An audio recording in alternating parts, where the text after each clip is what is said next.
Hi, Bogalusa. We are getting ready tonight for Let's Talk Bogalusa. And tonight I have Phlesher Mingo. We are going to talk about student code of conduct, absenteeism, help that the school can offer. So this is probably the one you guys are waiting for, knowing my thoughts and my history on the school. So I'm certainly thankful that Phlesher is here tonight. So you have a few more minutes to pop in. But tonight we're going to talk about Bogalusa City Schools and the discipline policy. So if you are just tuning in and you want to be able to follow along, please go to the Bogalusa City Schools website and pull up the student handbook. It's on the home page. If you scroll down past the pictures and the other things that they have on there, you will see it on the bar at the bottom. If you are interested in taking a look at the Bogalusa City Schools Student and Parent Handbook for 2024-2025, it is listed on BOGSCHOOLS schools, CHOOLS.org, bogeschools.org.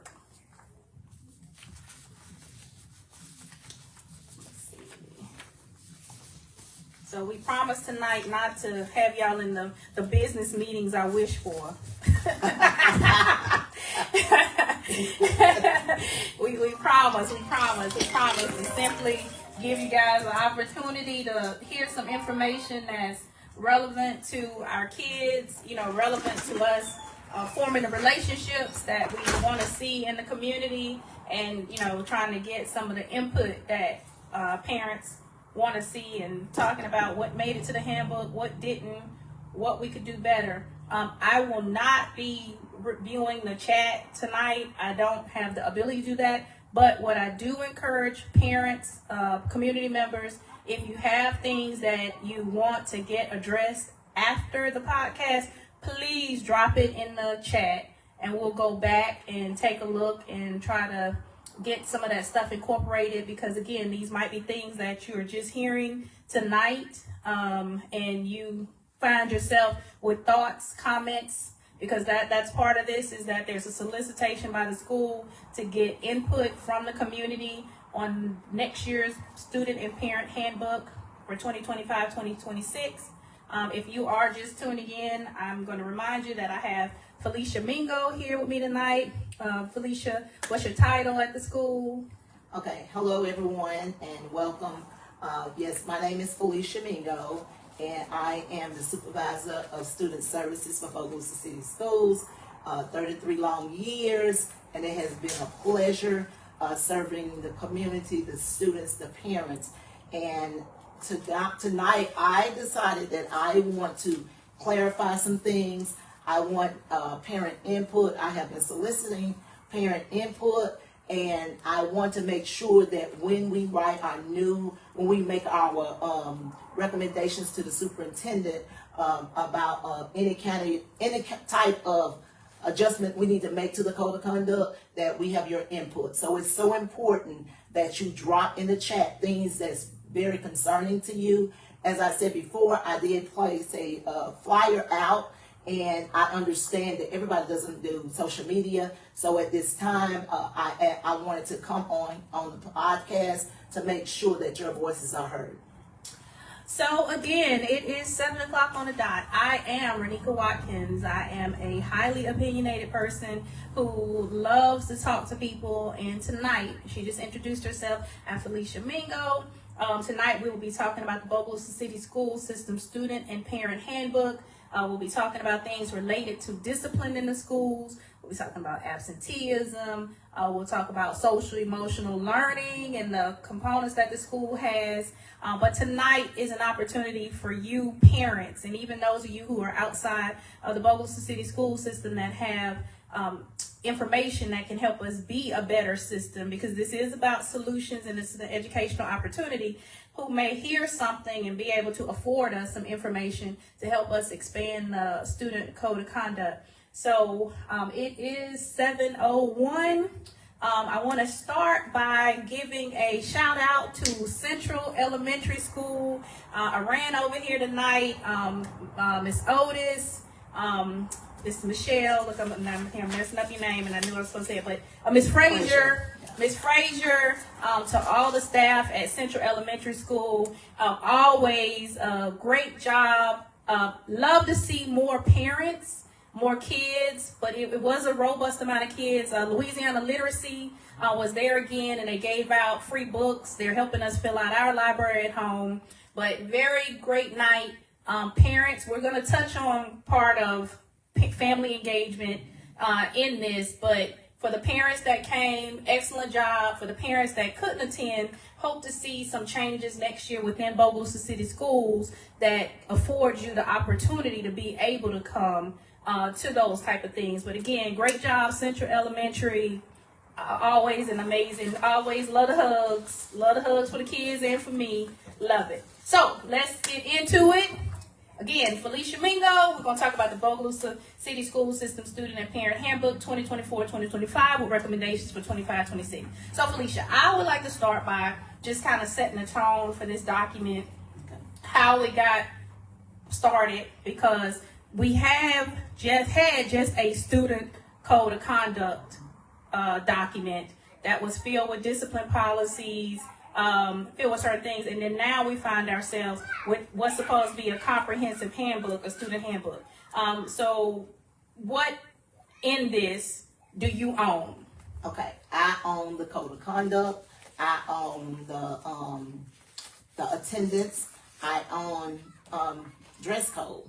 I do work with the schools with the dress code policy. So those are the things that I own. And SEL also is in there, social emotional learning, so I own that as well. Okay, so if you are following along with us, it's kind of like pages 13 through 20, probably 33, good bit of this, except for like the transportation portion, you don't do few other things probably at the end, but the bulk majority of this is student code of conduct. Now this document is dated August 20th, 2024, and school started August 1st. So this didn't even come out until like a couple weeks after school started. So we were kind of talking about that earlier.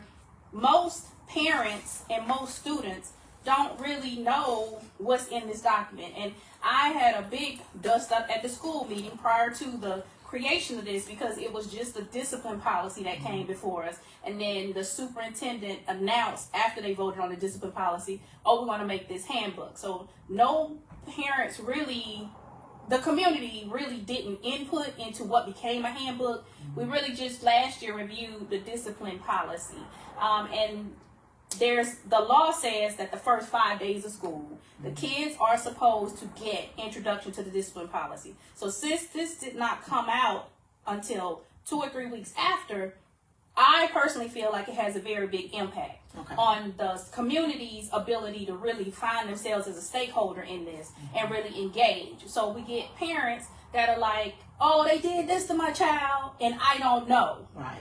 You know, it's disheartening because they probably really don't know. You know, they don't know this book. They don't know what got changed, and some things got changed, some things didn't. Some things aren't in here anymore that used to be in here. But how do you feel about that when parents come to you, or if they do come to you and say, I didn't know that, or the child says, I didn't know that? Well, let me just say this. The first thing I want to say is that when we changed the handbook this year, it was Dr. Hurst wanted a one-stop shop. He wanted us to have everything in one place. And you are correct. We did not have this at the very beginning of the school year.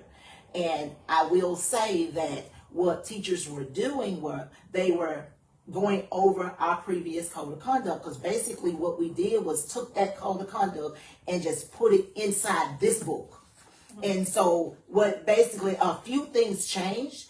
The things that changed is what the discipline committee said needed to be changed. So we absorbed it inside of this book. And all the other things that were added to it is each department sent in their information, and then we put it in one place, so parents won't have to go here to look for this thing, here to there. It's one shop stop. And so they go here and they can find everything for every school in this book. Now, I'm going to say that it's some things as we've been going through it this year that there are missing.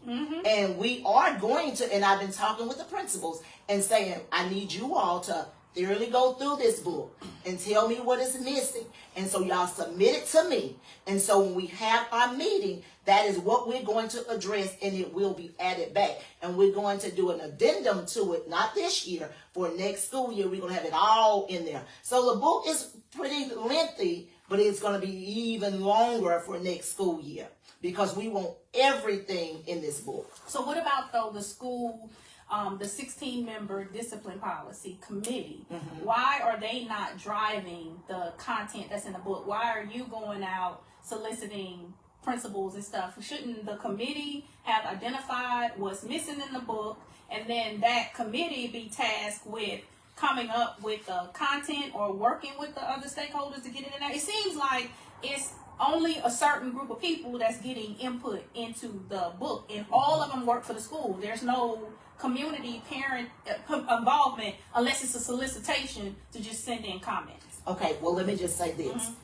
For this upcoming book, the committee has just been selected. The principals they select the people that they want on the committee. They got parents, we have custodians, we have bus drivers, I even have bus monitors going to be on there this year. I mean, we're going to have more than 16 people, and we're going to have all stakeholders. So we're going to have principals, we're going to have disciplinarians, we're going to have everybody in there. Now, I want to get a heads up on it. So when the committee meets, and we're going to be meeting soon, when we meet, they're going to have a packet and say, hey, this is just like your Bible. Go home and study it, go through it. I need you to come back and then tell me before we even submit it to the superintendent. We are going to have several meetings to talk about it.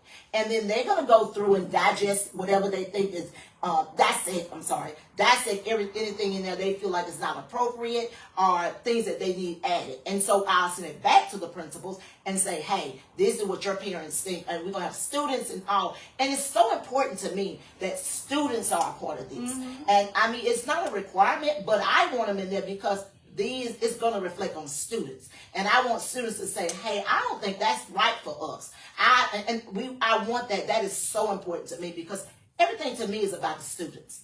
Yeah, but that sounds great. But at the end of the day, it's the people y'all selecting. It's not open. It's not inclusive. If it's the same kids over and over again, are some of the kids that have been impacted by this going to be invited? I want kids that has had some discipline. Correct. Yeah. Those are the kids. Those are the kids that's going to be. Who are the parents? Because by law, it's supposed to be open. Like, it's supposed to be an open solicitation, not y'all just deciding we like this parent. Or a lot of times when I see it, it's the people that work there and they manipulate them to come into these meetings, and your job on the line if you don't agree or disagree. It's never just these random parents. I don't agree with that. Now let me say that because none of the parents that the principal has submitted to me, none of them work in our school district. But the principal shouldn't be submitting them. But what I will say is, to me, as a principal at a school,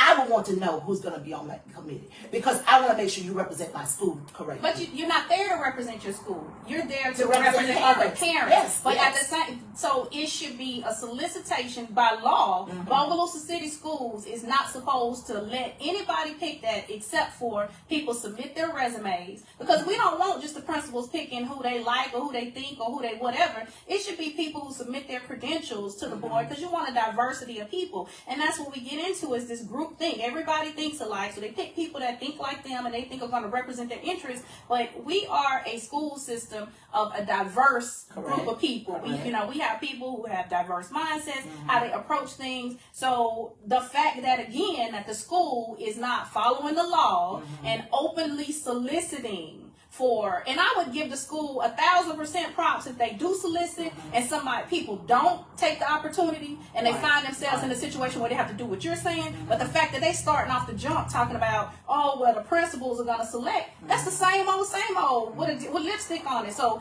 they need to rethink that and follow the law. And further, principals should not be selecting the teachers or whoever the staff that's on there. By the law, the teachers are supposed to have an election, and they decide. The janitors are supposed to have an election.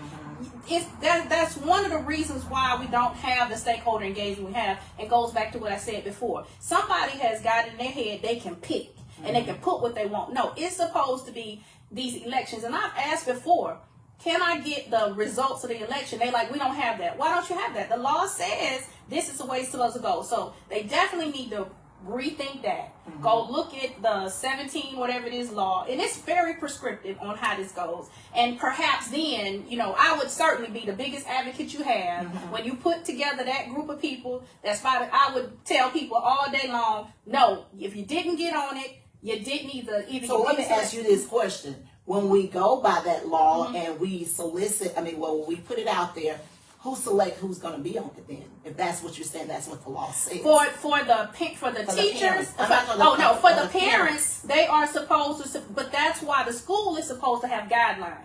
And see, the school never has hardly any of the committees they're supposed to have. Now I know Miss Warner, Deandra Warner, she was trying to put together like the SPED committee, and she did get out here and solicit and look for random people and look for resumes to get the number of people. But that's one of the only times I've really seen the school go out and put it out there that they're looking for people. 9 times out of 10, they want to put their finger on who they want and get who they want at the table, who they think is gonna do this and this, and that's further segregating them from the community. Let me stop you there, because one thing, I can't speak for everybody else, but I can definitely speak for Phlesher.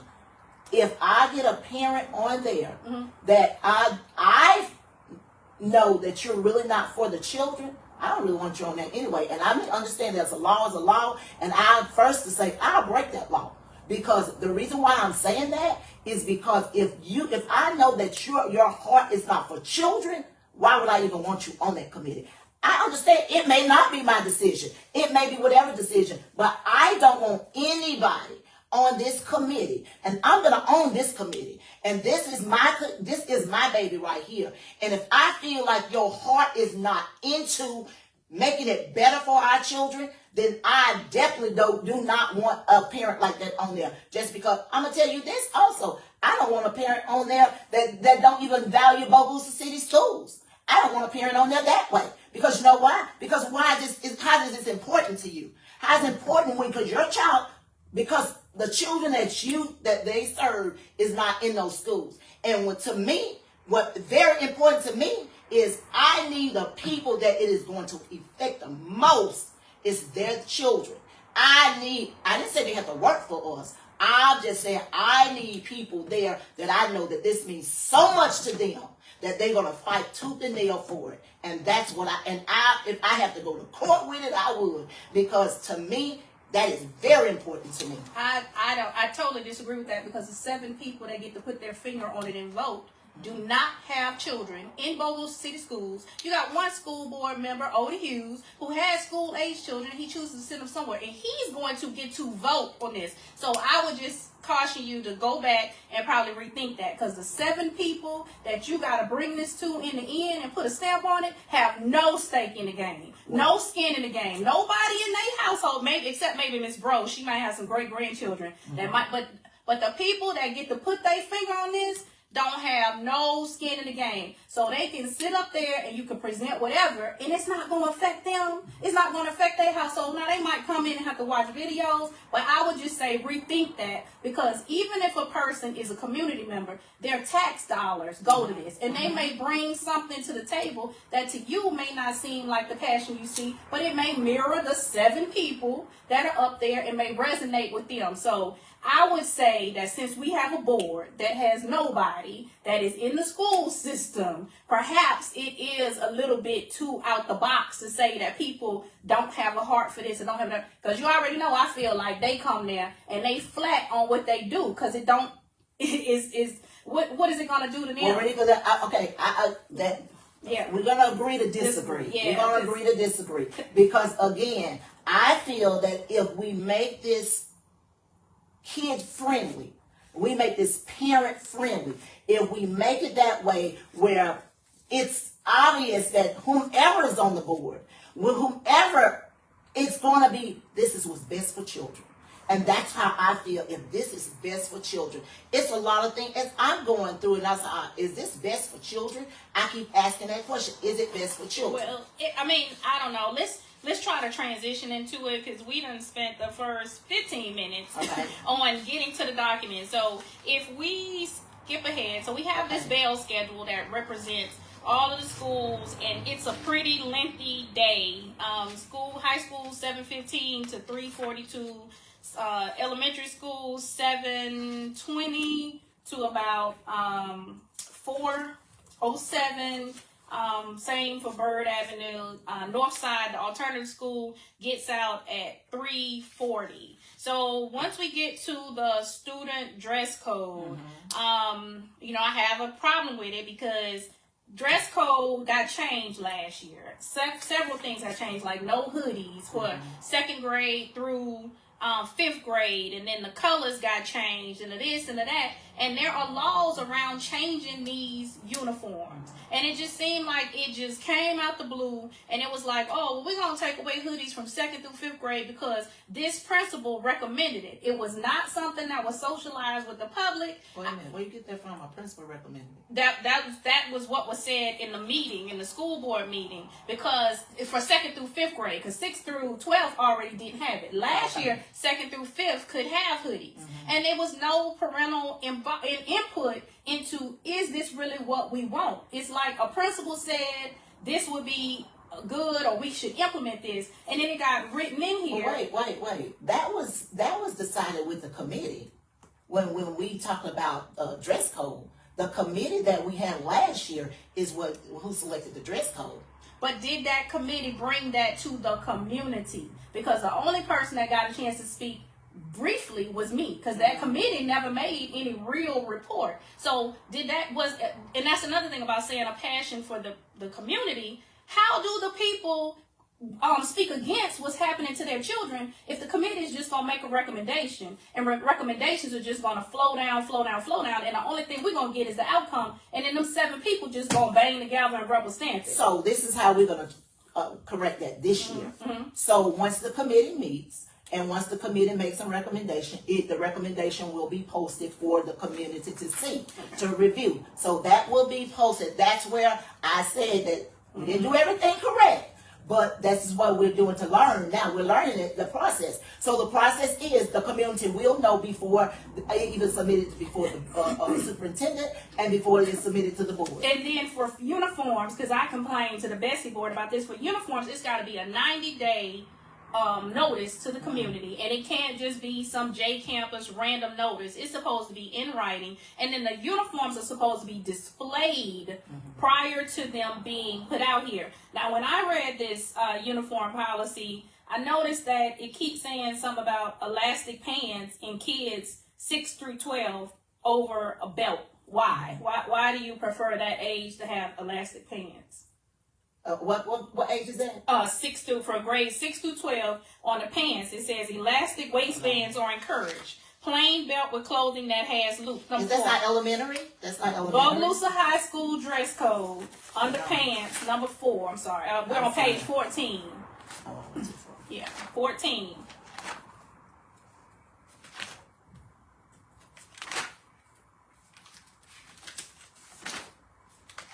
Okay. Yeah. So if you and it seems to be like whoever wrote this, they kind of copied it throughout all of them. But for high school students, why would you want them to have elastic pants? Well, let me say this. I'm going to say this, and now it's not really. It says for high school, but we have some kids that's very, very heavy, and they want elastic. They want the elastic, and so it should be a choice thing. It's not, and it shouldn't be recommended. It says encouraged, but it's not that they have to wear those. But I know some kids that's very, very can't wear those button-up pants, and so it should be a choice. The wording is not. So I was gonna say. So perhaps it should say should be or allowed. Yes. So plain belt with clothing should be first, and elastic waistbands are allowed should be next. Correct. So okay. And then on here, number 4, leggings may be worn under jumpers. Then it says no fishnets, lace holes, or similar design line.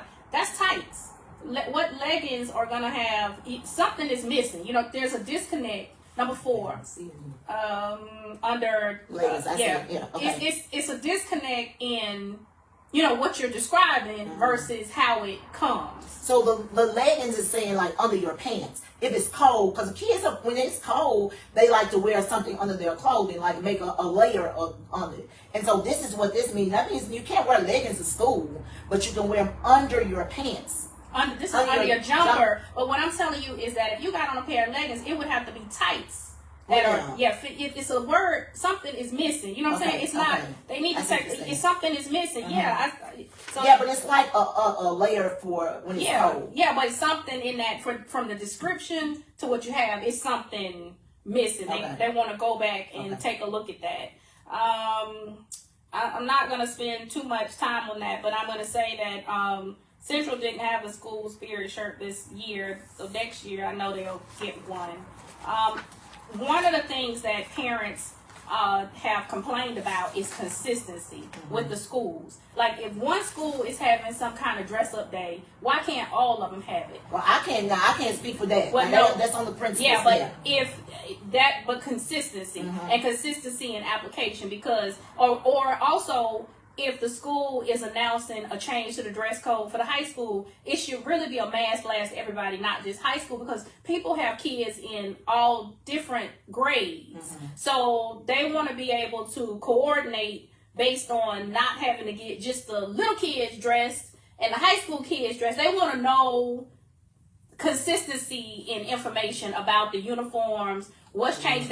Like, because, for instance, Central will say you can wear a shirt, but you got to wear uniform pants. But then Bird Avenue, you can wear whatever for that grade. Then high school is something else. There needs to be some thought about I think that needs to be with the principals, because that's really out of my league. So I don't even address any of that, because they make the decision on what they're going to do at their school, because the principal has to own their school and they make their own decision. We have to back up out of that, because the supervisors cannot get in there and tell, advise the principals on anything. That's a principal's choice. So I feel that the principals need to be addressed, and I'm sure some of them are watching, so I hope they're making note of that. Okay, so when we move over to student code, the actual code of conduct, I noticed in this year it's a lot of I'm on page 20. It's a lot of references to statutes, but it's no links to the actual statute. So a person this year. Yeah. So when you look at some of these statutes, though, it's kind of hard to figure out who decided what was relevant to the student code of conduct versus what would be relevant to a parent to really know of that statute. So if they click the link, they could read the statute. In the new one. Yeah, the new one will have the links up in there. And so the parent will be able to click that link and read everything. And if they have questions about it, that's when they should address the question to me personally. But how many parents are gonna have the opportunity to keep a copy of this and constantly go to the web because it's a link in this and the information is not here? You gotta. So now the onus is it's all electronic, and in a community like this, you should be able to get a binder with, and they keep saying addendum, but it should be an appendix in this. So it should be the code of conduct, and then there should be an appendix that lists all of these things out, these bulletins, these that. And yeah, parents do deserve a written copy of this.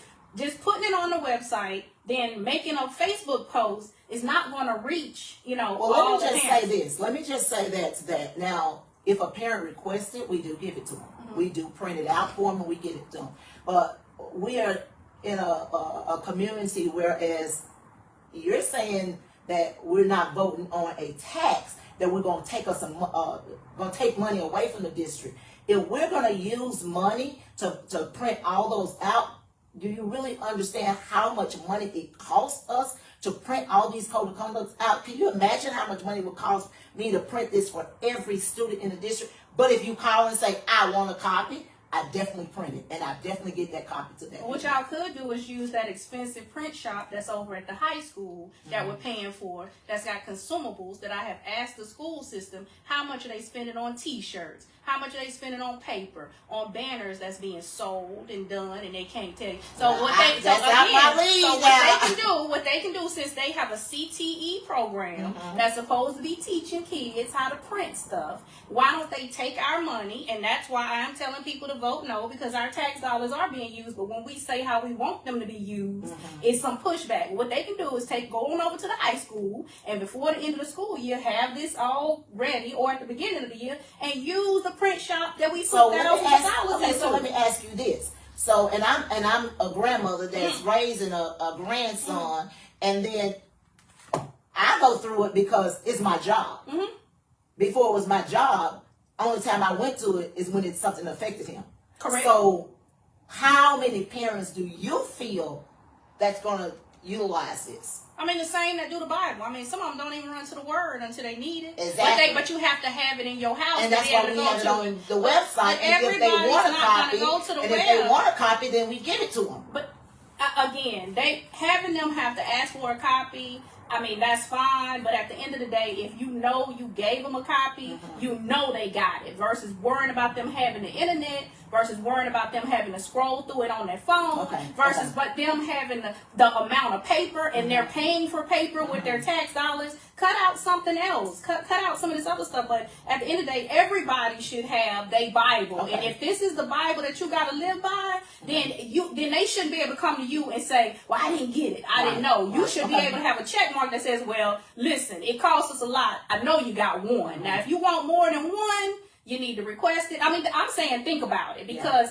it's more to it than just saying they should just go to the internet. Half the parents don't see half the things because they might not be on Facebook. And there's this perception that everybody's on there. They're not, real. Well, that's why that was my decision to come on here, because I had a lot of them not on there. And then I've been asking and asking and asking. Spread the word. And we also sent out a flyer that, we want your input. Yep.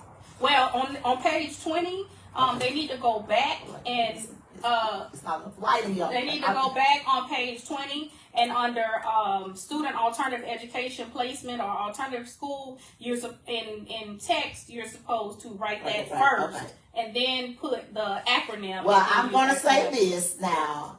I got you on that. So I'm not saying we didn't make any mistakes in here, because we are human. We make mistakes. Yeah, but they need to fix that one. And then we need to the Act 732 of the driving privileges. Why it kind of looked like the text is different.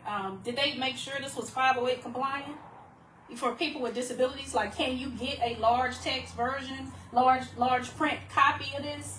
Well, I'm not sure of that, but that's a good question. Yeah. They would be answered. Okay, so 732 talks about what happens what your child's driving privileges if they are caught with firearms and different things.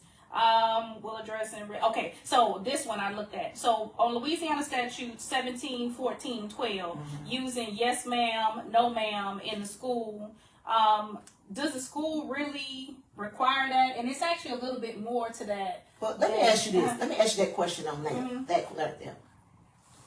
Does the school we should require it, but shouldn't parents demand their kids to use yes ma'am and no ma'am? No. Well, I definitely disagree with that, because my grandkids, you're not going to go to any adult and not say yes ma'am and no ma'am. That is very, very disrespectful to me. And maybe we were raised differently, but I'm going to say, if you get to one of my children or my grandkids and they don't say yes ma'am or no ma'am or yes sir or no sir, that's very disrespectful to me. To some people, that is very country. Now, I do agree that people should address elders in a respectful manner. I just don't necessarily agree that yes, ma'am, yes, sir, no, sir is appropriate. I believe that yes, no, thank you, Miss, I don't think they should be calling people by their first name, but I believe just like some people, and I spent my time in the United States military, so I'm very accustomed with yes ma'am, no ma'am. My grandkids use it, but if they didn't, I do agree with you. Children should be very respectful to adults. I do not agree that these slave monikers are necessarily the language that provides that. So yes. Okay, well, we'll agree to disagree to that. But it doesn't matter. The state statute requires it. Okay. So this state requires it. So whoever copied this needs to go back and look at the punctuation on it, because the statute has commas in after no. Okay. They need to go back. But like I said, this takes out only a portion. It requires parents to really go in here and kind of look this up to see the other. I mean, this right here, this one, my thing right here is why parents need to look up if you're going to say yes ma'am or no ma'am. I just don't think that's just really and truly. I think parents just should tell their kids, because do you allow your grandkids to say yeah? Do you? I don't allow them to say yeah, but I don't necessarily. Yes. They can say just yes. Okay. They can say just no. Okay. I don't. Well, that's see where it. I guess maybe I'm old fashioned, but my grandkids can't say yes and no. I'm like, what? Say what? No. But I think that, again, we agree that children should be taught to be courteous and they should be taught to be respectful. Okay. We just don't agree that every child in every household is going to acclimate their child to yes sir, no sir, yes ma'am, no ma'am. And it's not, Okay, so if we move on, because we are halfway through. Okay. If we move on to students with disabilities and students with suspected disabilities. Now, this one is you have to go to a bulletin, and there's so much in the bulletin, but the bottom line of that one is it's so much more that these parents with students with disabilities should know about their rights. So you don't think in an IEP meeting, my grandson has a disability. So in an IEP meeting, I get the rights booklet. We go through all of his rights. We go through all of that. Now, so maybe we need a reference to it. But I'm telling you, in those meetings, if your child has a disability, in those meetings, you get those booklets and you go through it thoroughly. So I'm not saying that if a parent has a child with an IEP, they have been advised on the child's accommodations and all. Well, if that's the case, then I would just reference that in here. But as someone who doesn't and is getting this in my household, and then I'm seeing it, and I'm trying to go through this, it's so much that's not here. Right. And I learned a lot about those students' rights. I learned about the conduct of the school. I learned about the conduct of the other kids in relation to those kids. So perhaps just better references that allow parents to know that, because again, the purpose of this is to make the kids better and to make the school environment better. One of these, and you guys need to make sure y'all spell out IEP. With P. I had to go look up IAP. I didn't know what that was. So let's see, staff members, mitigating circumstances, age, maturity, willingness to make restitution. While we're going through this is just a reminder that I am here with Phlesher Mingo. We are talking about the Bogalusa City Schools Code of Conduct, how it was developed, the impact that it has on the community and the students going through, because the school has solicited and asked the community to go through this book, to give them comments.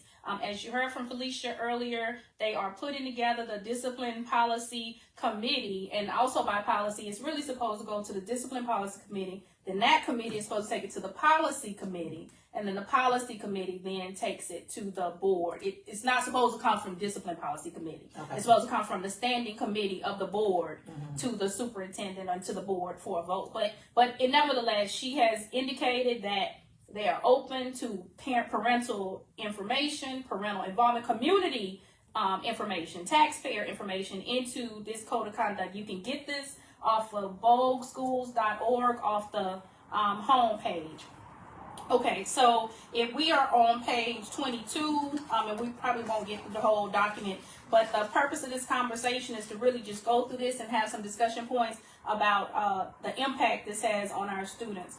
This really talks about acts of misconduct and disciplinary actions. And one of the things in here that kind of struck me, and I don't know if it was in here or whatever, but that the fines and fees. I don't think we got to it yet on 22, but this talks about how school students will be assigned to the Student Alternative Education Program. And real quick, can you talk about Northside Alternative School? Mm-hmm. Okay, so you have to get to the, say, the disciplinary portion of like 4.1 is when you can go to recommendation. If a child has, this is our policy, it's called the 3 strikes rule. The first, major referral. Major, I ain't talking about you tardy. I'm talking major. You don't curse the teacher out. Major. When you get to that third one is 3 days for the first incident, major incident. 6 days for the second major incident. 9 days for the third major incident. Then you're recommended for an expulsion hearing. Well, no, I was asking you to talk about what Northside is. Oh, okay. And what it offers as an alternative. But we're going to get to that part. But Oh, what is Northside? Okay. Because for people who don't know. I thought you was wondering how to get to Northside. I'm sorry. For people who don't know what Northside Alternative School is, So, what is it? What does it offer? So let me just say this. Because a lot of people, when you say a child is up for an expulsion hearing, they're like, you're going to put my child out of school. No. We are sending them to Northside because they're going to continue their education over there. And at Northside, it's not a regular classroom where you have a bunch of peers. You're going to have no more than 15 kids in that classroom. It's a teacher and 15 children in that classroom. You have a rotating para that's assisting in there. Kids are put on Edgenuity. That's an online program that the children are actually engaged in at Northside. And that's how they get their education. They have a principal there, as well as certified teachers are over there as well. And we have a teacher that services our kids with an IEP. So we have someone that's Fed certified as well. So it's not like that when they go to alternative school that they're getting kicked out and they're not getting their education, because I had so many parents ask that question is, so they're not going to be able to graduate, or they're not going to be able to, continue, they're going to fail this year? No, because they get over there. And let me just say this about Northside, and I love them to death over there. Mr. Mosley, you're wonderful over there. Kids and parents get those kids up and they want to stay. That is so amazing to me that children get over there, because some kids learn better in a smaller environment. Some kids don't need a distraction. And this is one thing that I say, and I know that this is the law. Teachers have a right to teach their classroom. And so when your child is disruptive, because I think about it as your grandchild in that classroom. It's a disruptive child, and the teacher got to constantly stop and redirect. My job is to get that child out of that classroom, still educate them, but because the other 25, 30 kids need to learn. So that's why we have the alternative education over there. We send those kids over there. The time it fluctuates how long you stay there. So when you go through the process, it'll determine how long your child is there. I personally, I don't like kids going to Northside. And the reason being, because I feel like kids need to be inside of the environment where your classroom teacher is at. Because I think if we're going to get academics up, we got to get kids in those classrooms. We got to get those kids behaving. We got to get those kids engaged and focused. And that was going to go get our academics up. Because how can a teacher teach if I got misbehavior going on in my classroom? Well, the teachers, I'm not a teacher. I hear from teachers all the time, and I don't know if they really feel empowered to really write the kids up. I know they have that teacher rights, that they are supposed to be able to do that. I think it's a willingness within the schools to try to work with the students, which I don't think is necessarily a bad thing. But I do think in times it can put teachers in a bind, because teachers, is there a waiting list for Northside? How many kids are geared up to need to be over there? And at the time that they can't go over there, a teacher still has to deal with them, or they're in school suspension, all these other kind of things, and then they're coming back to the class. So, that's probably a whole nother segment trying to talk about that. But I don't know if teachers feel empowered to really do what they need to do. But one thing I would say, if you look on page 22, the 1.5, this was in that last year, and I asked about this. Saturday detention. Bogalusa City Schools doesn't have Saturday detention. At high school, we have Saturday detention. They might want to So a kid don't go to school on Friday, but they supposed to come back on Saturday. Why they don't Well, have? that's a choice. They can go on Friday and still serve the time on a Friday. So you might want to institute Friday or Saturday detention at all levels. Well, and you talking about like elementary? If you got to put them in ISS, and you saying that we need to really kind of focus on the discipline issues, yeah, they may need to come back. Well, let me say, Bird Avenue, we don't have. I have never had a child that needed to go to alternative school. We don't do that at Bird Avenue because, but when you get to Central, that's when they'll start to, you know, how my said, feeling themselves. Yeah. So at that time, either they can go to Friday or we don't have Saturday detention at Central. But high school, what I'm telling you is that if you have kids that are backed up for North Side or for whatever, you may want to alleviate that with some Friday and Saturday, and some conversations with some parents about the impact that a Friday and Saturday have may turn some things around. Because see that Friday, that attendance, when those parents come to me now and say that, you know, my child missed so many days, can you waive them? The first thing I asked the school, did they attend Friday tutoring? Because I can give you a day for that. But if they are not, and I'm telling parents this, we have a whole team. I have a whole department now. And that department goes to the home of parents. And we meet with these parents and we're telling them your child is in jeopardy of failing due to excessive absences. You can take your child to Friday and we can go day for day. Now, I'm telling you, I'm going to have, and it happens every year, I'm going to have over 30 parents that come meet with me and say, can the days be waived?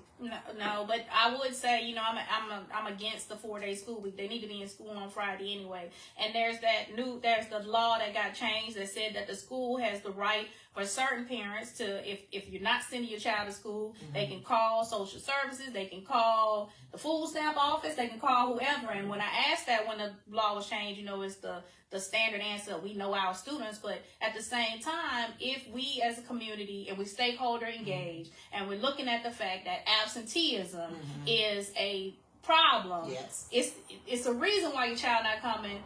I didn't say I was against them calling the folks. I asked, what's the protocol for initiating it? Because you shouldn't show up at the end of the school year wanting 30 and 40 days waived. If somebody went and knocked on your door. Let me just say this. They go knock on the door. We turn them into fins and we turn them into tasks.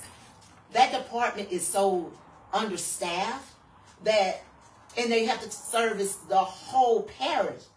So if we're not getting ours in quickly, they cannot even get to our children.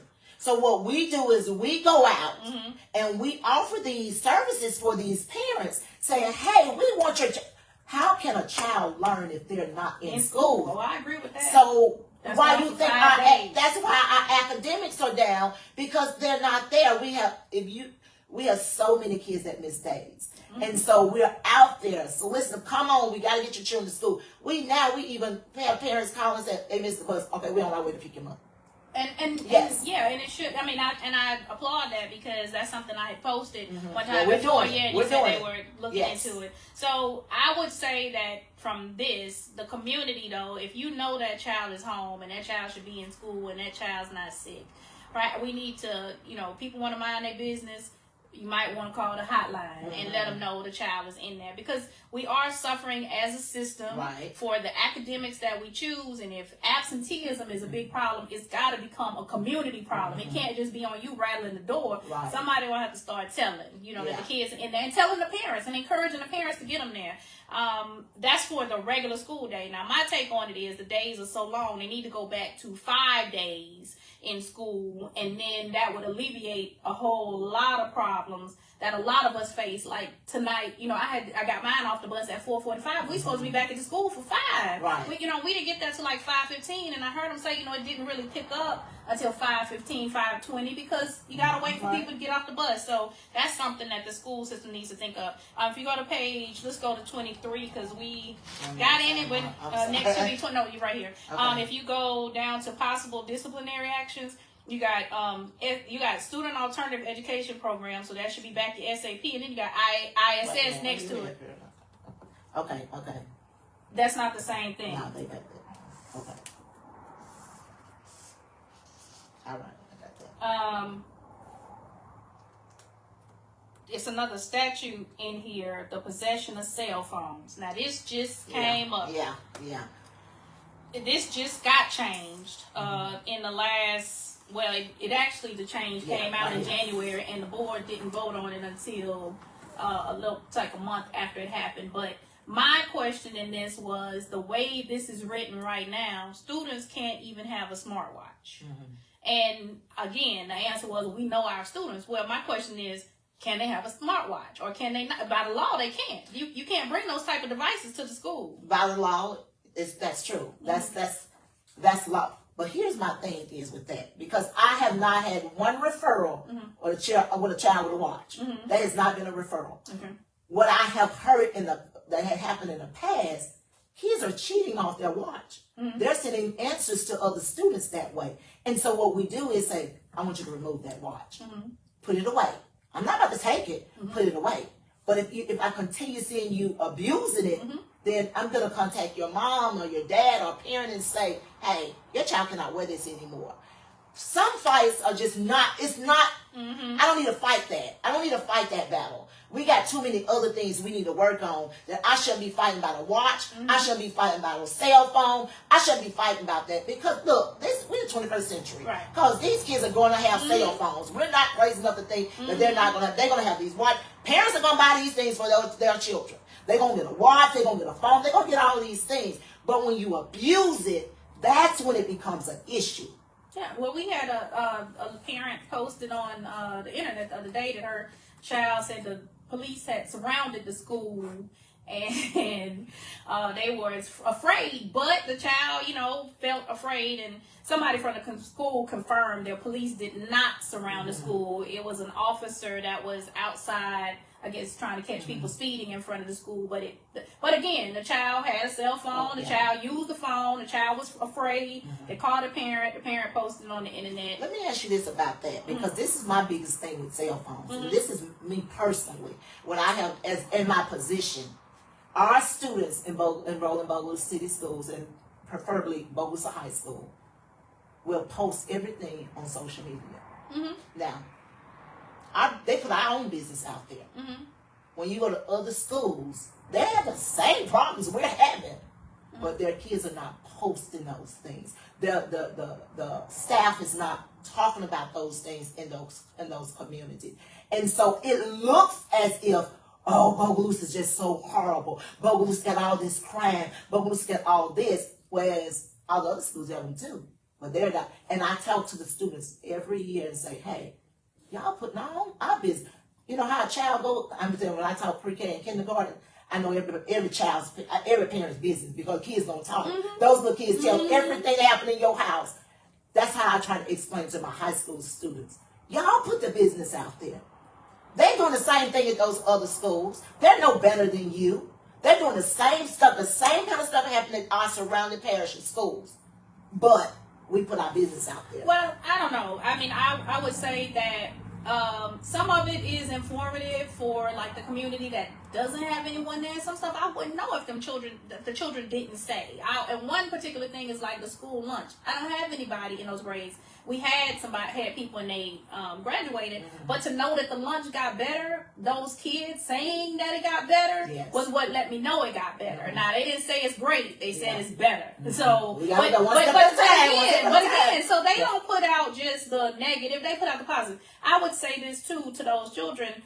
What is their outlet for being able to express themselves about what's going on in school? Because if children are talking, that means they need to get whatever is in out. So perhaps the school may want to look at ways that they can get that information out, and they don't feel like they need to appeal to the masses to be heard. I know I went there like last year or something like that, and they had said they were going to start broadcasting, or they had nice cameras and everything, and they were going to do that in the school. So perhaps they need to whip out that equipment that we paid money for and start a club. And I mean, we're doing this here, so of course we have the capability to come into the school and help do those things. But perhaps instead of looking at it like they telling all their business, perhaps is they need an outlet to tell their business, and maybe we can teach them to control the message. Okay. Maybe it might need to be school news. Yeah. Okay. You know what I'm saying? I get that, but let me tell you, as the person that watched the cameras,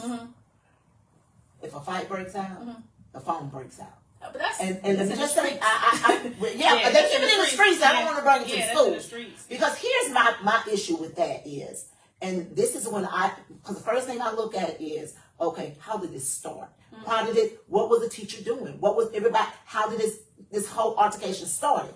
So when the kids and then this is what parents will do, and they'll bring that video from their child and say, this is how it happened. But when I look at the video footage from the cameras, it's totally different. I had to actually, and I can't show, now the law says that parents can watch the video. Yeah, they can't. It's always say that.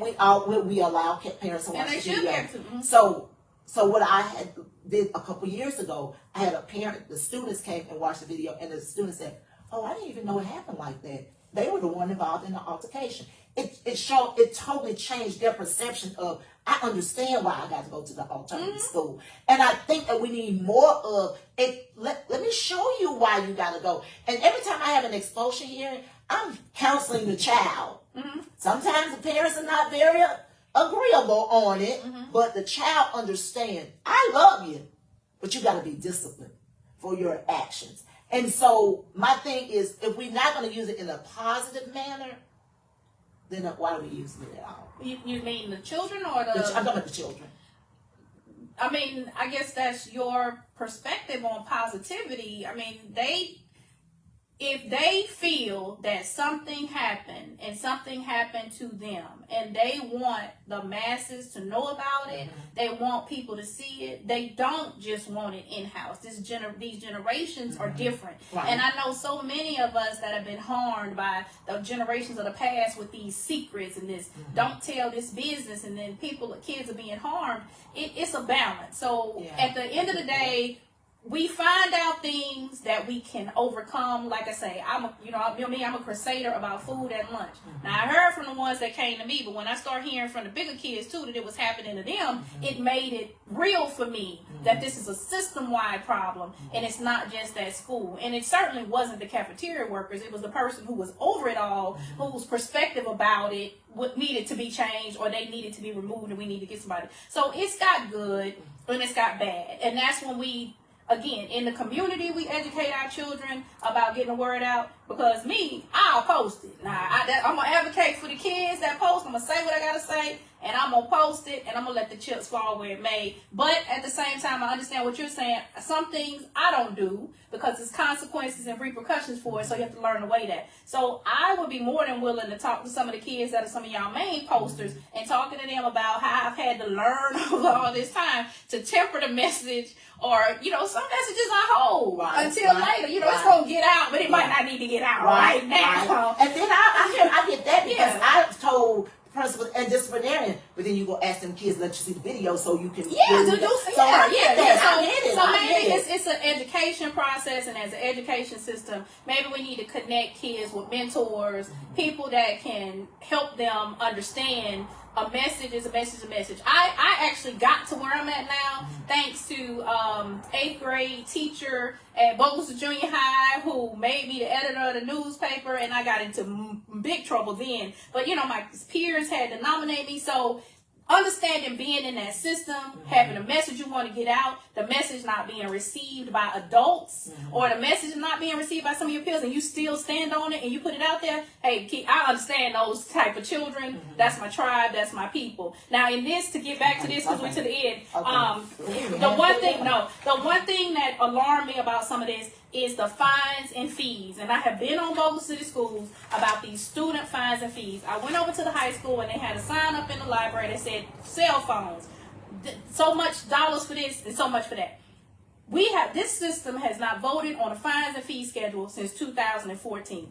You're not supposed to charge students fines and fees that are not voted on and documented. Second, it's supposed to be a waiver process because we're a Title I school, and you don't see any of that in this document. You see the fines and fees listed, but you don't see that students are afforded a waiver, or that what the fines and fees, the latest fines and fee schedule, and when it was voted on. And if they're going to be held accountable for that, at the least our board could do is do what's supposed to be done. Document it, vote on it, put it out there for the community to be able to say, you know, hey, what is this? You know, where's it now? I did see in one of these, and I'm sorry, it said it's gonna go to like PBIS or something like that. So they did 1/3 of what the law says in trying to say where it's gonna go. But at the end of the day, it doesn't tell you when that amount was voted on or anything about the waivers. Okay, well, let me just say this. This is my personal thing. I don't think we need fees for that. I don't either. I personally don't think that. Because now what I do believe is when I ask you for your cell phone and you don't give it to me, I need to call your mama up here. Come on up here and get your son's cell phone because they are being disrespectful. I'm gonna allow you to have it, but it shouldn't be seen or heard. When your phone start ringing in the classroom, I'm gonna give you a warning. But after that, bring it to me. What our biggest problem is, kids will tell you flat out, I'm not giving you nothing. And that's when you turn into disrespect. And so that's when I feel that parents should come get the cell phone. Either you come get the cell phone or you come get your child. Either or. Well, I don't disagree with that at all. I think that perhaps I've seen other systems and maybe I can donate some with the paper bags. And you put your phone and your watch in the bag, and they staple it, and you keep it in your possession. Well, we had a whole shelf that where kids put it in the bag and they put it on the shelf. But I think they should keep it in their possession because the school should not. That's when you get into you took my property and it's missing and it's that and that. A bag, you roll it, staple it at the start of class. Even if you got to carry that bag from class to class for that day. And then you go on about you keep it in your pit. You keep it. Talk about it, but I don't think that a person should be taking their property from them. And I understand being upset because they attach to those devices. It's an addiction, and you taking that blanket away from them. So I can understand how they could get very upset about it being taken away. But at the same time, I understand it should be a barrier between them being able to use it and impacting the school's ability to teach them. So something in between. And what I have noticed with a lot of the teachers, they'll say, put it on my desk, you pick it up at the end of the class period. Well, kids don't want to do that. But I again, don't take my possessions. If I can't take it, don't bring it to school. Don't bring it to my house if I can't take it. Don't bring it. And you can lock it up and let me keep it. And then if you say I violated, I'm gonna take that one on the chin. But don't take my possessions. My PTSD start acting up. Okay, now if we go to this, my 24. My concern. Okay, my concern about this one, and we're almost to the end talking about the school discipline policy, is that it's still written on a 5-day school week. And these kids only go to school 4 days a week. So what good is for a week and a day in detention in 2nd through 5th grade? Because you don't have weekend school. You don't have that there. What is the purpose of these times considering how our children are educated? Well, we definitely don't go by it being a 4-day work or school. Week. We go. That's just a way that we decided that how many days for each consequence. So it doesn't really have anything to do with a 4-day work week. It's just these are the consequences for that behavior. But what benefit? Why isn't it adjusted? What benefit does it do a child being for a first offense in school suspension? A school week and a day. I'm just going to say this. Personally, I don't really like in-school suspension. I just don't like in-school suspension. Unless it's some serious educating going on in there. I prefer alternative school. And the reason why I say alternative school, because they're actually in there, definitely involved in learning. And they are really, really learning. In IISS, we don't have teachers in there. We have parents, and there's not anything wrong with the parents. I don't have anything against the parents, but in at the alternative school, we have certified teachers, and so education is carrying on. And I'm not saying that a parent can't deliver the curriculum, but they're not going to deliver it at a level as a teacher would deliver it. So honestly, I don't really have an answer to that. Why it didn't change because of the days. I can't give you an answer to that. It's just that's the way they would be set it up. Yeah, they need to rethink that. And I would say that I know the paras, love the paras, underpaid people within the school, very well underpaid. Them, the cafeteria workers and the janitors are not getting what they deserve as compensation, considering, how much we pay the people at the top, for trips, vacations that they buy in our Bogalusa City Schools down.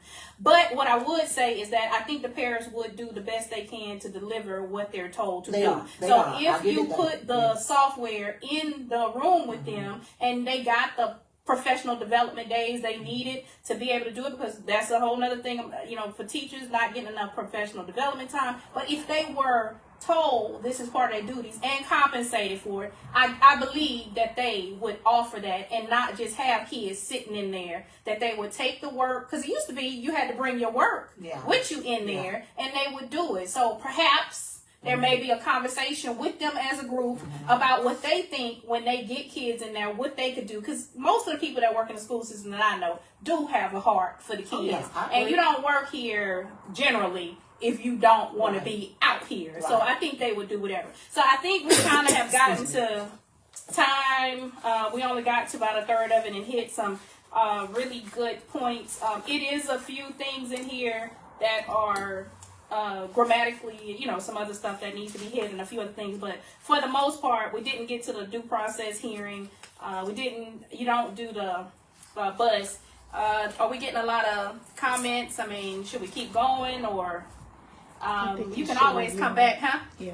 Well, if we kind of go, I didn't want to skip too much. What I do want us to focus, go on is social emotional learning. Oh, I just want to touch on that. I really want to touch on that because we have so many kids that definitely need services.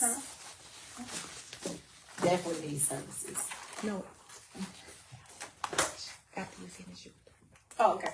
And so I really and truly feel that we're not getting enough. Our kids are not getting enough. Our kids are not getting enough social emotional learning? Mental health services. Well, I'll say that. I don't disagree with that. So let's go back for some background for some folks. So you used to have like 5 or so many people, and then there was this decision that due to ESSA fund cuts, that they took away your people. And yes, I have posted that if you want to go see it in Bogalusa City Schools Rebirth. The 7 people who don't have kids in the school system voted that you guys got pared down to what, 2? Now, I was one of y'all biggest champion when you came out with social emotional learning under Lisa Tanner. And then all of a sudden now you're down to what, 2 people that's got to go out. And now you said y'all are doing more. Y'all are going knocking on doors, and that was suggested by a board member. It seems like a good suggestion. So part of what our kids are not getting is because of what Bogalusa City Schools didn't want to fund anymore by the vote. That they didn't want to fund those positions when the money ran out. They didn't want to transfer those positions, I guess, to general fund. I don't know what the thought process was, but so our kids now are not getting the focus they could have got from that, because some of the people that lost their jobs, I mean, they turned some of them into PE teachers. I mean, you got licensed clinical social workers or therapists and people. Well, we don't have license. They're therapists, and they're not licensed. But you got, people who are in the community teaching dodgeball when they could be out there, really focusing on the mental health. And we do have a mental health problem within the school system. Trust me, I am not trying to get on here and say you do not. I know you do, because I have grandchildren, in my possession, and as a grandparent, that means that there's a reason. So, there are probably other people that have reasoning. Well, my thing is that if we can't actually, and you're right, we reduced down due to funding issues. But I think those services are going to have to be serviced out then. We need people to come in and service our children then. If we don't have the capability, we do have a licensed person at high school. There's in the health center. There's an LCSW up there. Miss Carrie King that works in the SPED department is also a licensed clinical social worker as well. We have Miss Ann, she is a social worker. She is a mental health social worker. And so we do what we can for the kids. I just feel that if we address mental health more, that I think we'll have a reduction in discipline.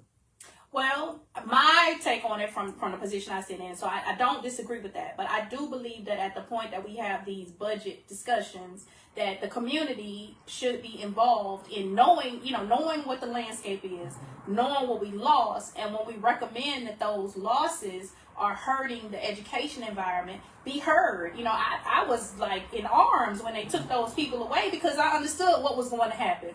As somebody, I 1000% believe in therapy. A school board member said he hoped I get the help I get. I was like, my therapist is so happy that you have recommended me go to her even more. And, we talked about it, but it helps me. So I know that. Second, I know other systems have things in their community like yoga and where kids can meditate. And even for children whose parents, believe in religious activity, prayer is a good way to relieve yourself. So perhaps there needs to be at the financing and the staffing positions, the personnel department may need to look at the impact that discipline is having on the community and what we can go back to funding and putting back in the schools and make some recommendations. I know you had a mental health day last year for the community. I got that at the last one, but a lot of people came out and a lot of people enjoyed the services that were out there.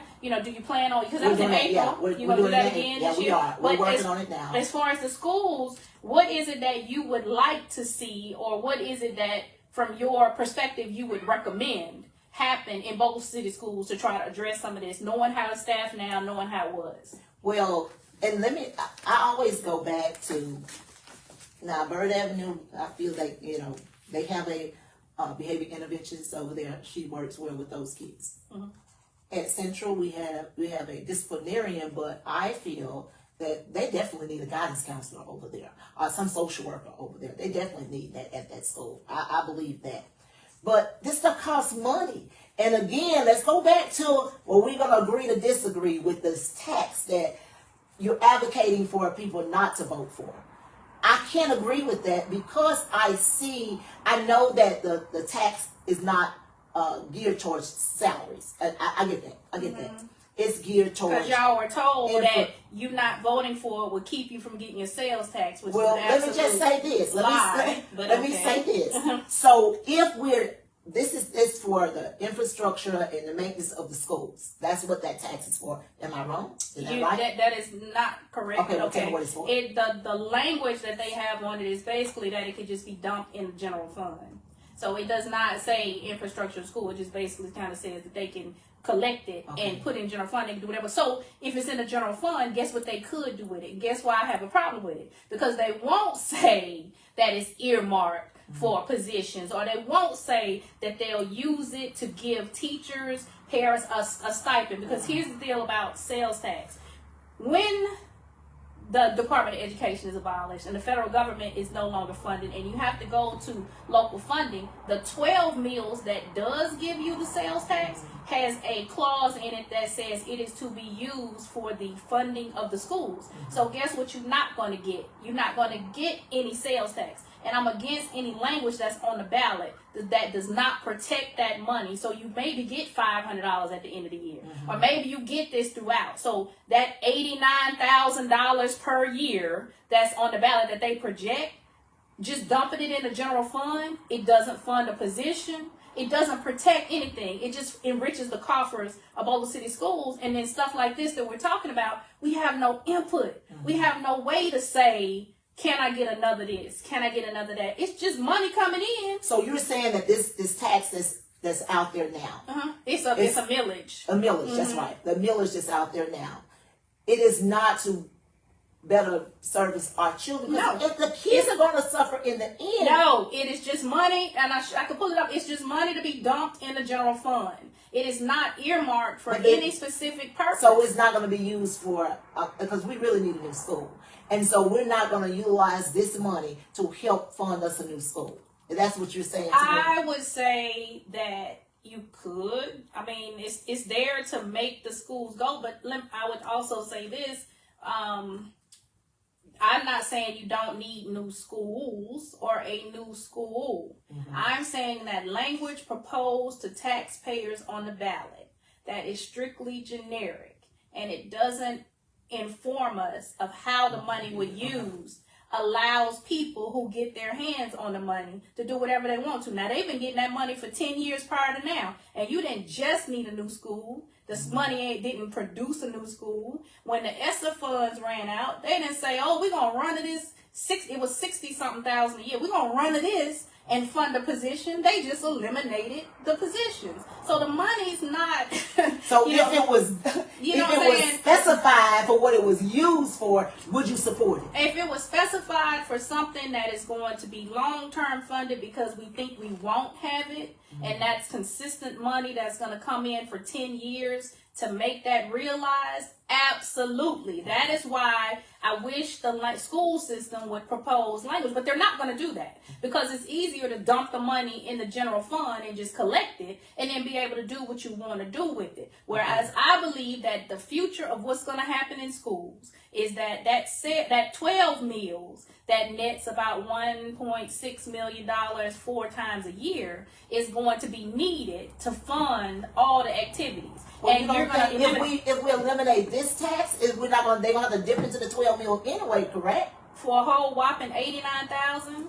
Yeah, okay. I mean, I'll get over it, considering that we're not getting more SEL people. We're not getting. I mean, just Bogalusa City Schools, and I know this is not your problem. Yeah, but they have a lot of infrastructure around, a lot of schools around here. They got that they could sell off if they wanted to, but at the end of the day, putting language on the ballot that's just generic, that just says dump the money in the general fund, and we don't have any real usage for it, just allows people to use it however they want to use it. It's not money saying that this is going to be toward giving teachers, parents, people who work in the schools some type of stipend in lieu of losing that other money that has a clause that says that you don't have to give them anything if you don't want to. If the board decides they don't want to hand out them checks, whether you get this $89,000 form or not, you're getting nothing. I say it should be specific language, not generic gobbledygook that you put on the ballot. And for the fact that you're having an out of season election, you're having it at the school board, it's just so many things rigged in it to get the money that's not really for the community to be educated. Most people probably, if you and I weren't having this conversation right now and I posted that, they don't even know how, most people that work there don't even know how that money is really even calculated. Oh, I don't know. So I'm most people. But I'm just telling you. Know. And so that means what we hear is, this is what we hear is, so if we don't get this tax, this $89,000 projected millage over 10 years, I think they got it listed at 890-something thousand. Okay. Then you won't get what? Then we're going to have to use this money, that money that we would have been getting here. We're going to have to take some from our millage to replace it. So it's going to be, so that's not going to affect teachers. If we have to take this money and move it here for our infrastructure of our schools.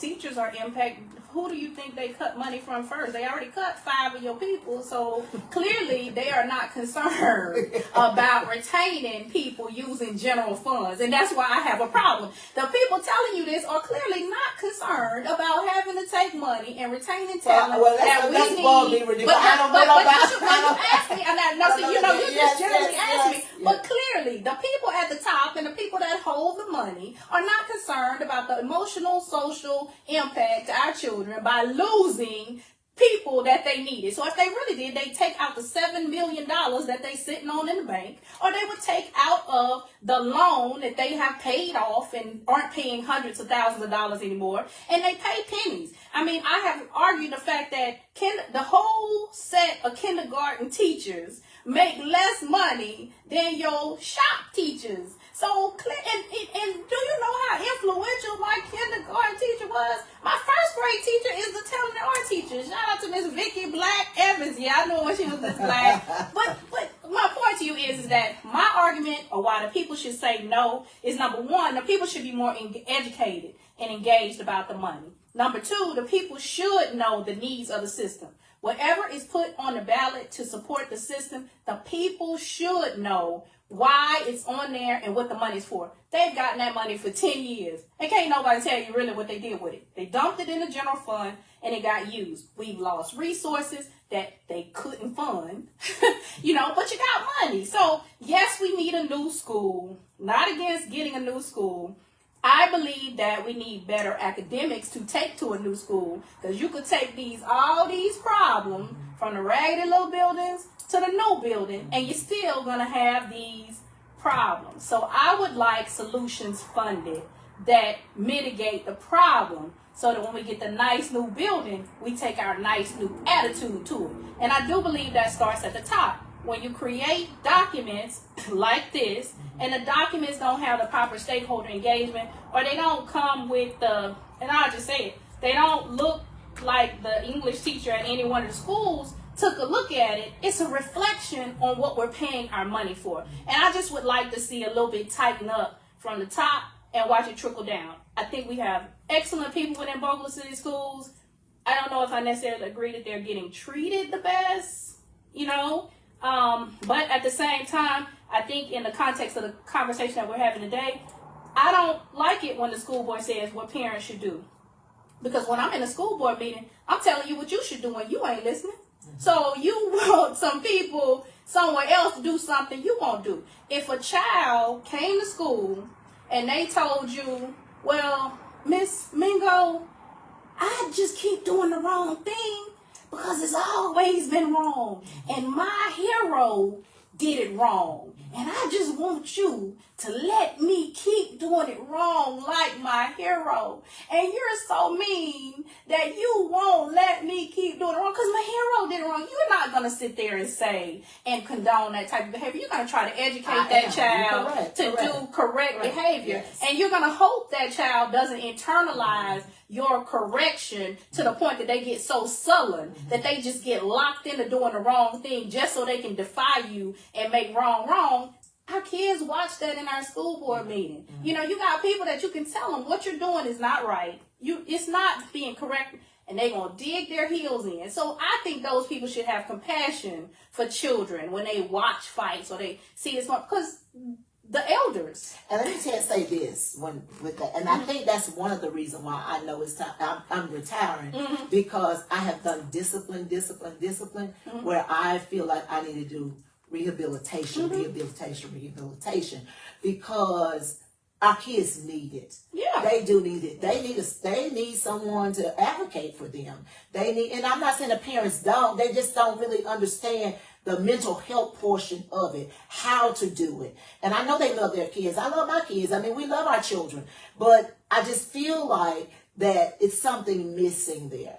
And we need to get to the root of it. Well, our parents probably are suffering from some mental health component that they could use some help. Listen, this is an educational environment, and understand school cannot do everything. Yes. But in a community like this, school is the center of everything. And one thing that I like about having my grandkids here is that still that pause on you. You're not just going to see these people at the school and never see them again. We see you in the grocery store. We see you at the church. Yeah. We see you at the weekend basketball game. You cheering them on. So this is a very small community where school, can make just as much of a difference as church. I think when Tobias was on, he was like, they got all these churches around here. We got all these schools around here. So I think that parents suffer from a little bit of things too that again get overlooked by the blanket statement of parents should.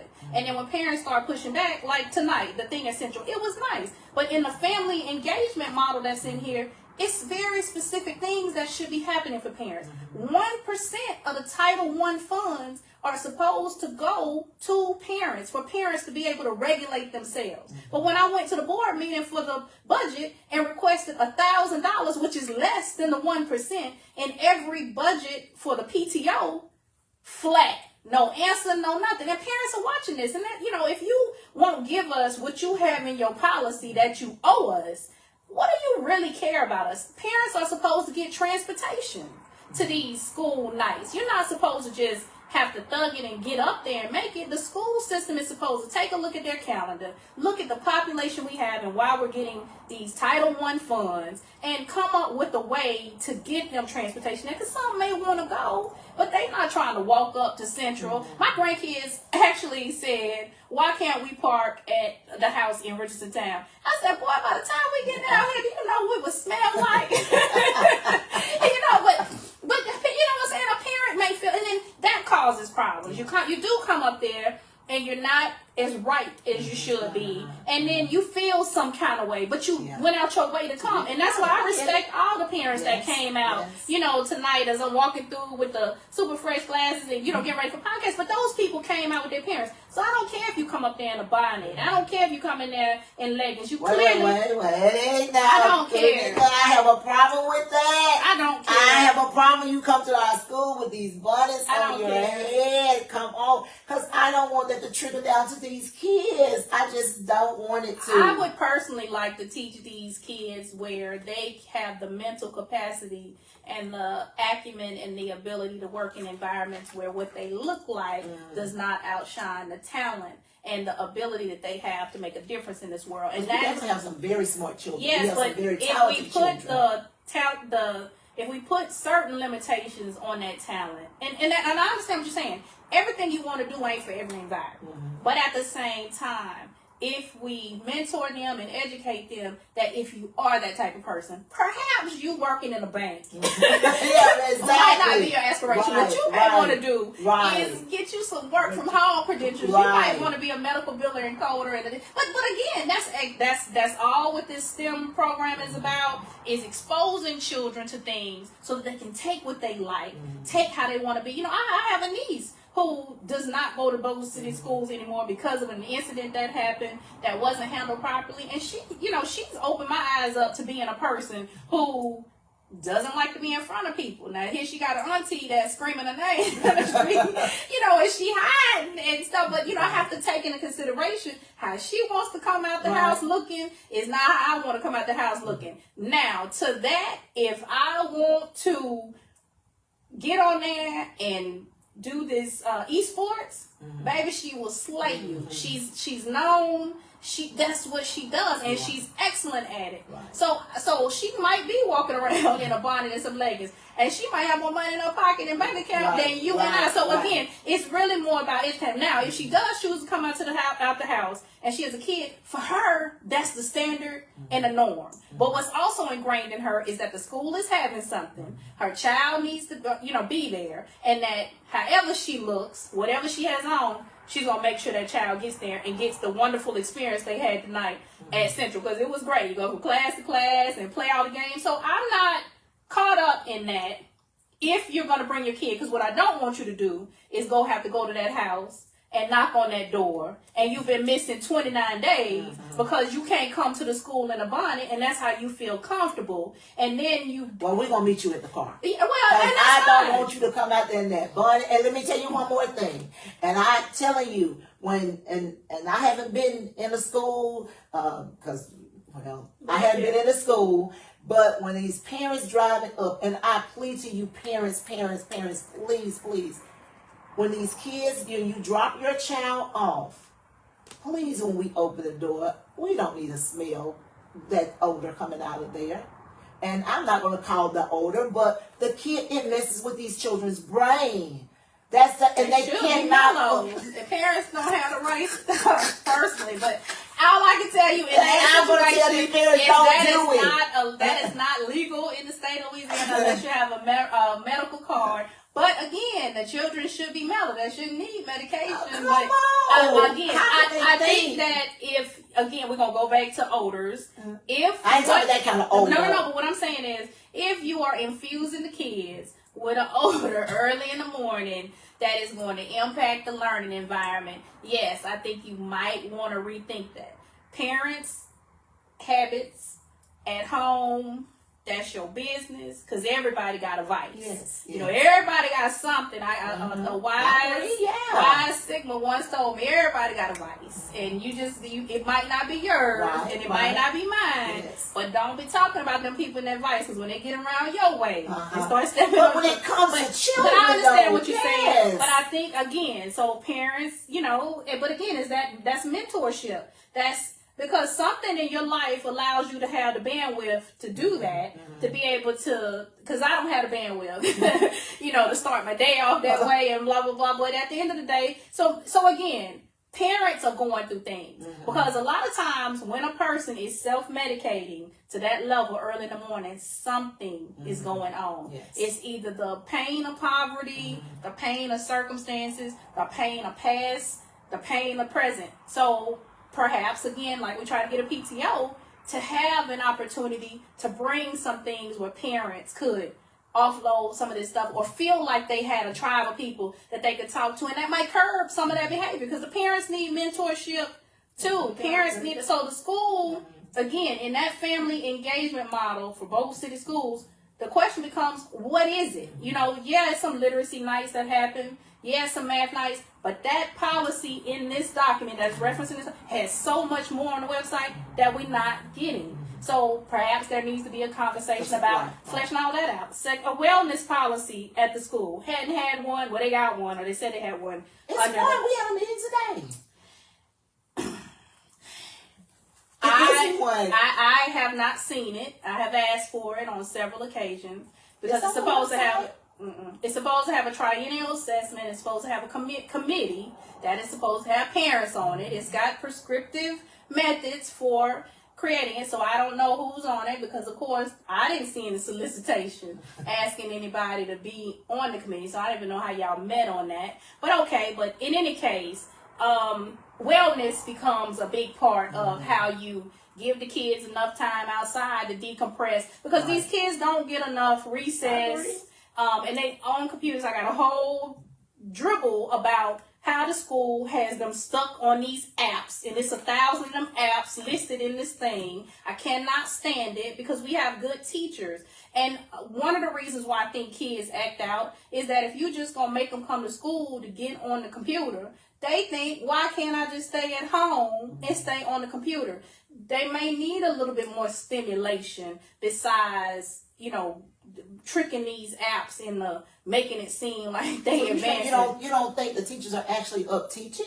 I think the teachers want to be up teaching a lot more than the current schedule gives them the bandwidth to do. Yeah. Okay, I don't really have. Yeah, but I'm just saying, I think they do, and I think we have teachers who know their students, who would tell you that some of these things are holding the kids back. They're not going to excel, and they're not going to progress unless they're able to bring more innovative concepts in and take a little bit more time that's not on a computer and give you more hands-on, more this. I think there should be more conversations with those teachers, and I know that's not your thing, but to your portion of it though, I think you should talk to them about how the current curriculum may be exacerbating some of the discipline problems. Because if they're not engaged, they're going to tune out and sleep or just check out. And that's considered a behavior problem when it may be a learning environment issue. You know, and then you got to deal with it when it could maybe be mitigated by a change in circumstances.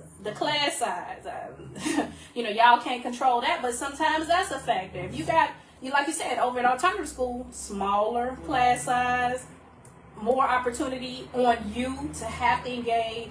If you got more kids in the class, that's less time to you, more time and more devices you have to cook up stuff, especially if you're a talkative child or an active child. So it's so many things about the way the system is structured that I think also influences some of the discipline problems. And that's not to put off that the kids don't come with problems and the kids that aren't problematic, but it's that we never get this 360 look at everything that's happening and how it's connected to the sum total of the whole, so that we can come back and say, okay, what's the solution to that? We may need to rethink, you know, all these apps. I mean, I can't stand it. I stay on the computer all day. I cannot stand it. My grandson, he can run down his whole day on these apps, and I'm just like, boy, And then he come home and get on the iPad. Mm-hmm. He come home and get on the iPad. So, and I think that need to be taken away from kids. I'm not saying iPad. I'm just saying that they need to be more engaged. I think kids need to be definitely more engaged. Because we were young, hey, when you come on, you going outside. By the time he getting off the bus at 4:45, 5 o'clock, what are you going outside to do, son? But you gotta be in bed by 8:30. So by the time you get off the bus at 4:30, 4:45, blah blah. So the last thing I want to address, because we've been at it for an hour and a half, is that a rumor is that there's this desire to maybe take off some of the paras off the bus, the bus monitors, because the school times, some of them are at schools that are still in while the high school gets out to have to ride the bus. So I haven't heard that rumor. Yeah, but I'm not sure. I want to be, advocate for them and say that I feel safer, because I didn't even get into the school resource officer, but I feel safer with my grandkids, and they like the bus monitors on that and stuff. But the law says that there has to be a monitor on the bus. So if there is some chat in the background about taking that away, I would say go read the law. You're supposed to have these monitors on the bus. And I think it gives the bus driver the more ability to focus on driving the bus versus having to be a disciplinarian on the bus. Now, we would want our kids not to act up on the bus, but we know they've been in school all day. They rambunctious, and in the morning you gotta sometimes fluff them up, to get them go, because everybody grandma now putting them in the bed at 8:30, fighting them to go to bed at 8:30, possibly 9 at the latest. But in any case, so tonight I have been talking with Phlesher Mingo, and we have gone through some portions of the school, this Bogalusa City Schools Discipline Student and Parent Handbook 2024-2025, to talk about some potential changes for 25-26. If you have left comments in the live on areas that we talked about that you want to give some commentary to, I'll be more than happy to go through it. Felicia, you can go through it after it's over. Pull some of that out. We've talked about how the Discipline Policy Committee is structured. We talked about what should happen with this document next year at the start of the school year within the first 5 days. It should be available. We've talked about access to the document, that it was online and sent out, and how it should really be some physical copy or potentially a physical copy, but parents do have the ability to request a copy and the school system will get it to them. We've gone through some components of it, the cell phone policy. We talked about the alternative school.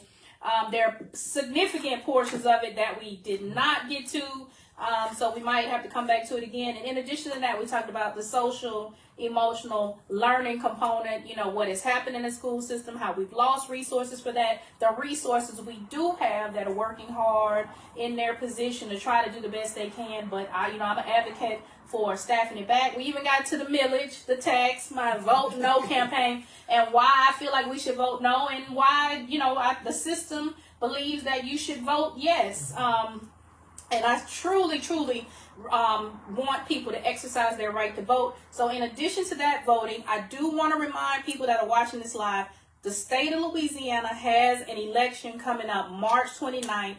There are 4 amendments on the ballot. Early voting begins this Saturday. I personally am telling people for 2 and 3 to vote no.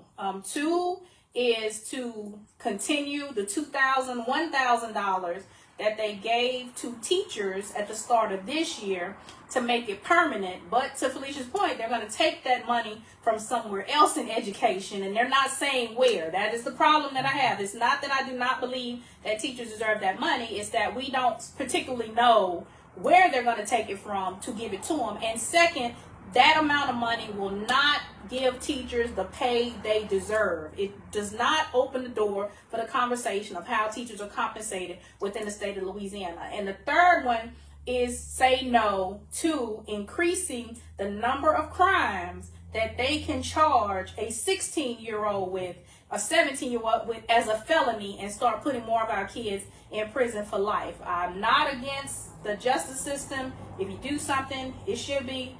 My thoughts on it are, we're putting a lot of able-bodied people away for a long time. We're paying to put them there and not giving them a path to be working and productive citizens. And if we, depending on what it is, it takes it away from a lot of decision making where these charges just become blanket. But I implore you, please go read on amendments 1 through 4. Vote, vote, vote, vote, vote. I'll talk about the other election on May 3rd. Another day. Right now, I need us this weekend. Early voting starts Saturday. The election is March 29th. Amendments 1 through 4. Thank you, Felicia. Thank you. I have thoroughly enjoyed it. Parents, again, please, please, please, let's get this handbook corrected. And I really want your opinion on things. I really, really, and truly want your voice to be heard. And if you bring it to me now, I would definitely put it out there.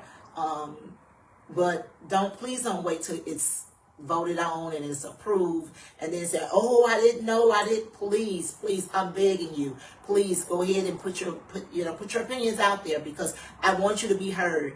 I won't be here to see it through.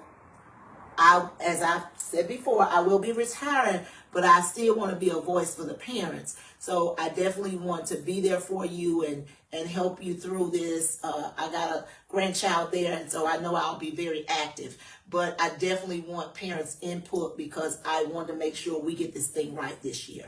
And what I would say to parents on that is that if you've never seen this document before, if you don't know what it contains, if you don't know how to make a comment, please reach out to us at Washington Parish STEM Center. More than happy to have another conversation to go through the rest of it. Also more than happy to talk about some of these laws that's presented. And I know we have some excellent attorneys that are friends of the program that probably would love to give their input. I had a deep conversation with one about the school resource officer.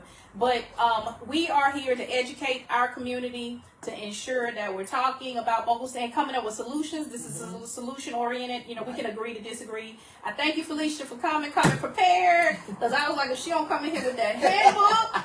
But she done came in here. And I got pamphlets look, I got pamphlets for parents. Y'all, I have them in the office when y'all have family engagement, any kind of engagement to schools, we pass these things out. So we got mental health, we got look, I'm gonna leave this over here for you. Yes, so yes, we all these for self-esteem, all these things are gonna be available for parents, and we have these things to give out. Then when we have these things at school, we pass them out to parents. So if anything we can do to help, my department, I'm telling you, I love those ladies, and they are way, way, way more advanced. They're young, and they're very energetic, and they want to help. So we want to do what's best for children. My whole thing is, if it's best for children, I may break the law some, but if it's for children, I'm going to do it. I'm telling you, if I feel it's best for children, that's just me, and that's just what I believe in. All right. Well, thank you guys, and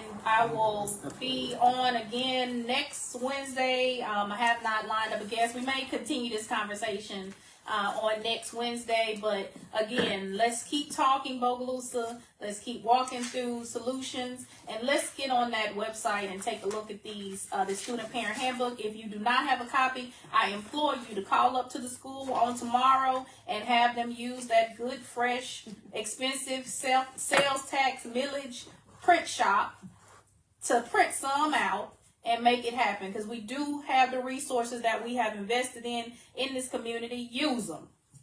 Good night. Good night.